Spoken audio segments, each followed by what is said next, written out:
Ah, the glorious sound of a Baldwin piano from an era when Baldwin was the #1 piano manufacturer in America.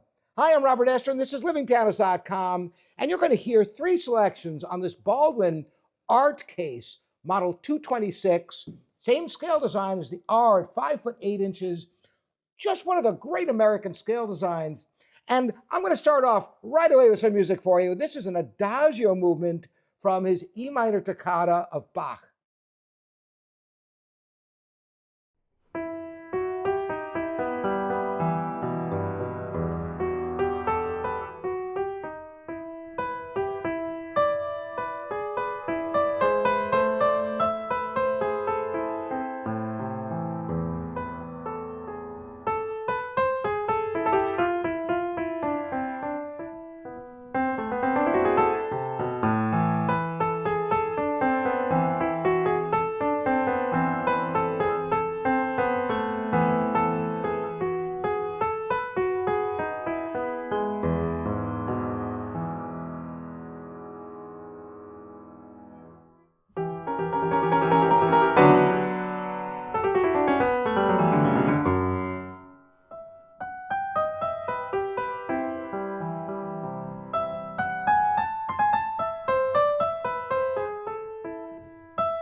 Oh, what a rich, warm sound.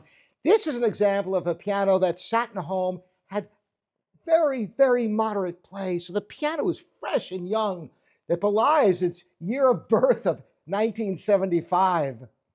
I'm going to play now something with a stylistically different sound for you. This is a little bit of the beginning of Chopin's G minor ballade.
You know, when this piano was made, if you were to go to concerts at almost any concert hall in America, on stage was a Baldwin or a Steinway. And so many of the great pianists of the 20th century were Baldwin artists, in no small part because of the sound you're hearing, that lush, rich, warm sound with a clarity that's unmatched in any other American piano. So I'm going to end now with actually a minuet and trio movement from the wonderful Beethoven Sonata, Opus 10, number 3.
They're sure a delight to play. When you realize that when this piano was made, Steinways and Baldwin cost about the same, yet to get a Steinway in this condition, that would be a Model M, which is an inch shorter at that, even without the art case, would be at least double the price because of Baldwin's bankruptcy and all of that. You can take exceptional value when you get a Baldwin piano, an American-made Baldwin. Of course, as the years go on, these are increasingly rare to find one in this kind of condition. What a find. Anyway, I'm Robert Esther, and this is livingpianos.com, your online piano store. Thanks so much for joining me. We'll see you next time.